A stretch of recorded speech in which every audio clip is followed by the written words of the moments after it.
Maka Sa'ad radhiyallahu anhu mengirim 10 orang sahabat. Waktu Rustum sudah keluar dengan pasukannya,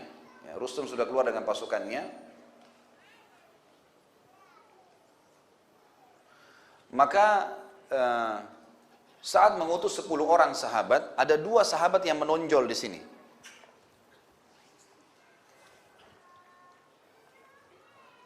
Sahabat ini bernama Amr bin Karibit bin Zubaydi, ya, dan Tulaiha bin Khuwailid al-Uzdi. 2 sahabat ini juga punya kisah unik nih, berhubungan dengan masalah tadi. Ini masih berhubungan dengan masalah negosiasi atau peperangan, ya. Maka pada saat itu pun 10 orang ini pergi. Rupanya Rustum mengatakan, menerima instruksi dari Yazid Zajar, kita harus kerahkan pasukan kita yang terkuat, yang selama ini belum pernah dikerahkan sebanyak itu, 240.000 orang. 240.000 orang ini dibagi menjadi 3 bagian.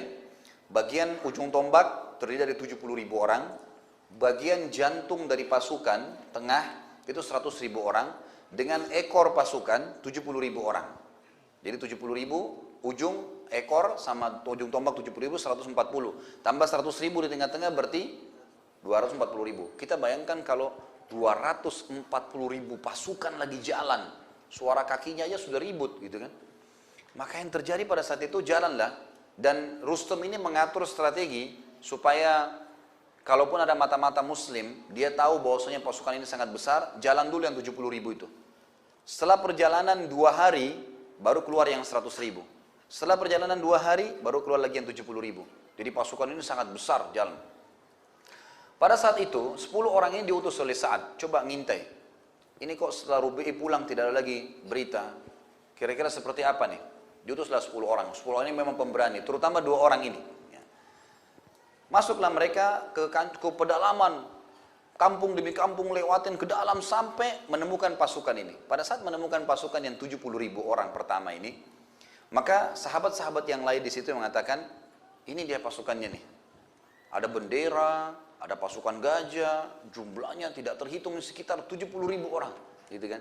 Biasanya cara mereka menghitung zaman dulu itu, setiap kotak pasukan itu diisi 100 sampai 500 orang, gitu kan? Maka dilihatlah kotak-kotaknya pasukan itu. Kotak ada pemimpin depannya, kotak ada pemimpin depannya, maka dihitung dari situ. Oh, jumlahnya sekian. Dari situ mereka tahu itu sekitar 70.000 orang gitu. Pada saat itu orang-orang semua mengatakan ini pasukannya. Kita kembali sampaikan kepada Sa'ad. 2 orang sahabat ini, sengaja saya sebutin namanya karena mereka punya kiprah. Si Amr bin Karib tadi dengan Tulaiha bin Khuwailid. 2 orang ini bilang bukan. Ini bukan inti pasukan, ini cuma ujung tombaknya, pasukan depannya saja. Kata yang 8 orang, pastilah ini. Dia bilang enggak. Kalau kalian mau pulang silahkan, kalian pulang aja. Pulanglah 8 orang ini. Perlu juga kita garis bawahi, 2 orang ini adalah 2 kepala suku dari Yaman. Dan 2 orang ini dulu di zaman jahiliyah, kalau orang-orang Quraisy pun butuh bantuan segala, sering minta tolong. Dan kalau 2 orang ini sudah datang di pasukan Quraisy, pasukan Quraisy sudah merasa tenang karena 1 orang dianggap seperti kekuatan 1000. Beraninya luar biasa. Ya, jadi kekuatannya luar biasa, kekuatan hatinya sangat kuat. Yang terjadi adalah pada saat itu 2 orang ini jalan, Amr dan si Tulaiha jalan. Jalan, perjalanan 2 hari, ditemukanlah 100.000 itu. Pasukan yang kedua. Kata Amr kepada Tulaiha, wahai Tulaiha, ini kira-kira pasukannya? Kata Tulaiha, bukan. Ini masih jantungnya nih. Masih ada pasti. Karena Tulaiha, kepala suku, sering ikut berperang, tahu dia. Kan ini bukan, ini masih jantung pasukan. Karena standar hampir semua sama pakaiannya. Ini sekitar 100.000 orang. Ini berarti jumlahnya, ini pasukan jantung. Kata Amr, apa yang kita lakukan? Kata Tulaiha, masuk lagi. Kita cari ujungnya, ekornya di mana, gitu kan? Karena di situ biasa pimpinannya. Jalanlah mereka perjalanan 2 hari lagi sampai mendekati Madain. Nah, Madain ini teman-teman sekalian adalah ibu kotanya Kisra pada saat itu. Ya, sangat terkenal, memiliki istana putih. Nanti akan kita punya bahasan sebentar berhubungan dengan masalah itu. Maka yang terjadi, kata Amr, ayolah kepada Tulaiha, jalan. Jalan sampai 2 hari menemukan 70.000 lagi pasukan. 70.000 pasukan yang terakhir yang ditemukan ini, ternyata di situ memang ada Singasana, ya, ada Rustum yang lagi duduk di atasnya, di bawah ada pasukan gajah dan ada gajah-gajah yang berwarna putih, ini biasa gajah-gajah pilihan gitu kan. Ini pimpinan-pimpinan gajah. Maka kata Amr, apakah ini ekornya? Kata Tulaiha, iya. Kata Amr, kalau gitu ayo kita pulang. Sampaikan aja kepada Sa'ad. Berarti jumlah mereka 240.000. Kata Tulaiha, wahai Amr, sudah sejauh ini kita jalan 6 hari perjalanan, terus kau mau pulang kosong? Kata Amr, kau mau apa? Kata Tulaiha, serang. Ini pelajaran ya, 2 orang mau nyerang 70.000. Ini kisah nyata, hadis sahih. Riwayat sahih menyebutkan, maka kata si Amr, wahai Tulaiha, kau sadar kita 2 orang lawan 70.000? Kata Tulaiha, iya. Apa yang kau takutkan? Gitu kan? Kalau kau memang tidak mau menyerang mereka, berarti kau pengecut. Percuma jadi kepala suku, gitu kan? Digituin. Kata Amr, bukan masalah pengecut, 70.000. Dan kita ini butuh informasi yang kita sampaikan kepada Sa'ad. Gitu kan? Kau tahu saya bukan pengecut, tapi kalau kita nyerang kita terbunuh, berarti yang diinginkan oleh pimpinan kita tidak dapat. Gitu kan? Kata Tulaiha, kita tidak akan terbunuh kecuali ajal sudah datang. Kalau kau tidak mau ikut, tunggu di sini. Gitu kan? Ini Tulaiha radhiyallahu anhu luar biasa. Beliau takbir sendirian dan kebetulan waktu itu kebetulan sekali memang pasukan yang 70.000 ini sudah jalan selama perjalanan 2 hari juga dari wilayahnya dia dan lagi istirahat, lagi tebar kemah, buka kemah, pas sudah malam. Tulaiha sama Amr sholat maghrib isya, dia masuk. Kemudian dia datang sendirian, dia serang, si Amr nunggu. Dia serang, kemudian dia datang ke kemah-kemah mereka, memutusin tali-tali kemah mereka. Gitu kan? Semua yang didapat ditebasin sambil takbir, Allahu Akbar, Allahu Akbar. Satu orang, karena suara takbir yang sering diucapin sama dia banyak, ya sering terulang, maka orang pikir ini pasukan sedang menyerang. Maka dia putusin semua tali-tali sampai tiba di kemahnya Rustum, gitu kan? Pimpinan mereka, dia tebas talinya, kemudian diambil kudanya Rustum, kuda yang paling bagus pimpinannya diambil, kemudian dia bawa pulang. Dia keluar, ini sudah kacau di pasukan. Dipikir pasti banyak prajurit yang sedang menyerang muslimin, padahal cuma 1 orang. Ini udah kacau, kemah-kemahnya semua sudah runtuh, obornya diambil, dilemparin, terbakar obor itu. Jadi dia 1 orang bikin kacau. Kemudian dia keluar, dia datang kepada Amr sambil senyum. Nih, saya sudah dapat ghanimah. Kemudian dua-duanya pulang gitu. Amr sempat kagum pada saat, tapi Amr tidak ikut ya gitu. Pulanglah dia lalu diperdengarkan kepada Sa'ad. Saat mengatakan bagus yang kamu lakukan, artinya saat memberikan motivasi. Itu yang namanya prajurit gitu. Mestinya nyerang, jangan takut gitu kan. Ya, ini termasuk kisah yang unik yang terjadi pada saat itu sebelum terjadi peperangan. Baik, saya pindah dulu ke strategi setelahnya. Ya. Pada saat tadi saya bilang ada strategi pembersihan, poin ketiga pembersihan wilayah terdekat, yang keempat negosiasi dengan Kisra dan Rustum sudah saya ceritakan. Kemudian yang kelima, pada saat pasukan Rustum sudah mulai datang, gitu kan, sudah mulai berhadapan, yang 70.000 sudah datang, kemudian menunggu datang yang 100.000, kemudian menunggu datang yang 70.000. Dan saat tetap berpegang pada instruksi, dan ini penting sekali, memegang instruksi pemimpin. Kata Umar, jangan serang sampai mereka menyerang, gitu kan?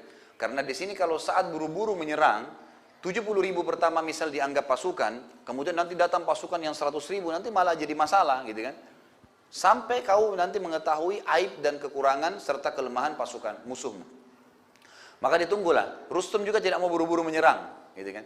Masih mau menunggu lihat keadaan.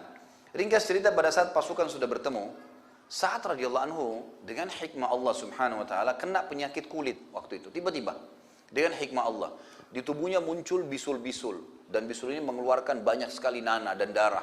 Kesakitan, saking luar biasa memenuhi tubuhnya, yang tidak ada di tubuhnya cuma bagian dadahnya saja, gitu kan.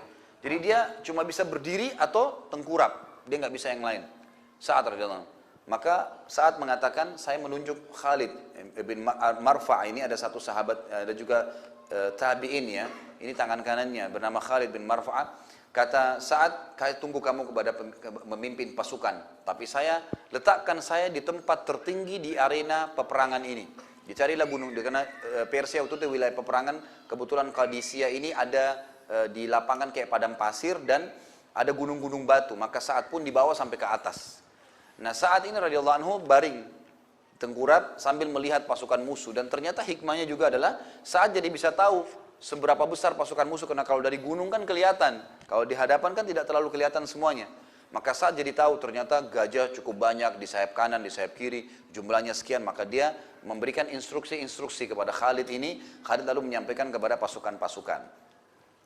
Maka yang Sa'ad lakukan yang pertama adalah dia membagi dulu pasukannya setiap 10 prajurit, 30.000 orangnya. 10 prajurit ada satu pimpinan. Setiap 10 pimpinan. Kemudian ini diistilahkan dengan arif ya. Jadi ini arif ini adalah kelompok 10 orang satu pemimpin, dikatakan isi arif.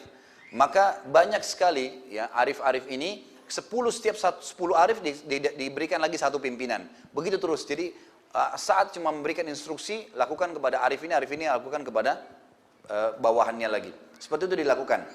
Kemudian saat juga membagi pasukannya dengan memberikannya bendera-bendera yang berbeda-beda, gitu kan? Sehingga dia tahu mana yang ditunjuk, mana yang sayap kanan, mana yang sayap kiri, mana yang ekor, mana yang tengah, mana yang ujung tombak, dan mana yang pasukan pengintai.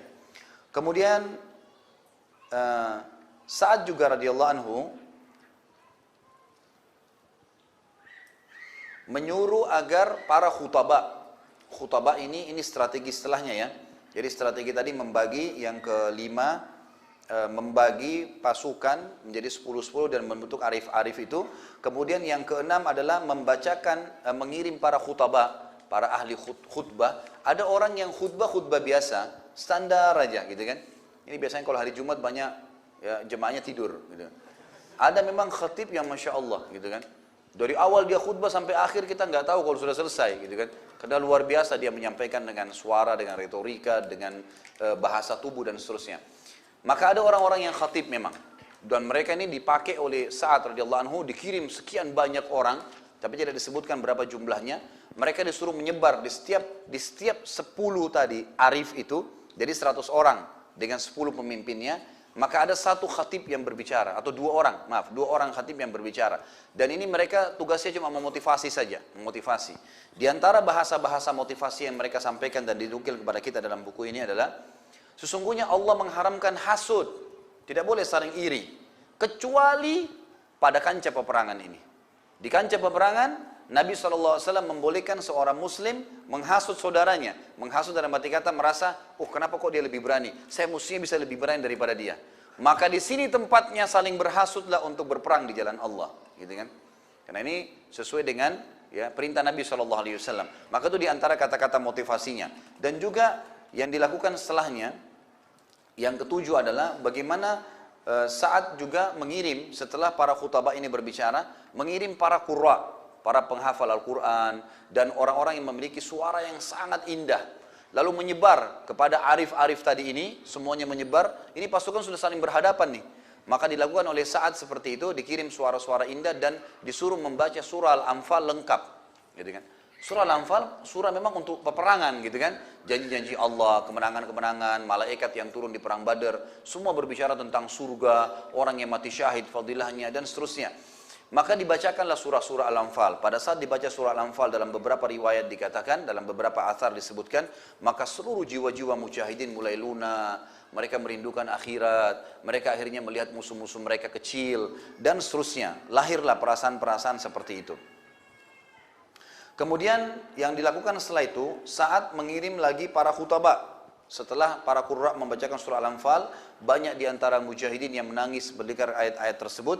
Kemudian beliau juga menginstruksikan agar mengirim Khalid tadi, si wakilnya, dan menyampaikan kepada para pimpinan arif untuk diyakinkan dirinya dan pasukannya dengan janji-janji Allah. Disampaikan lagi para khutbah tentang surga, terus begitu.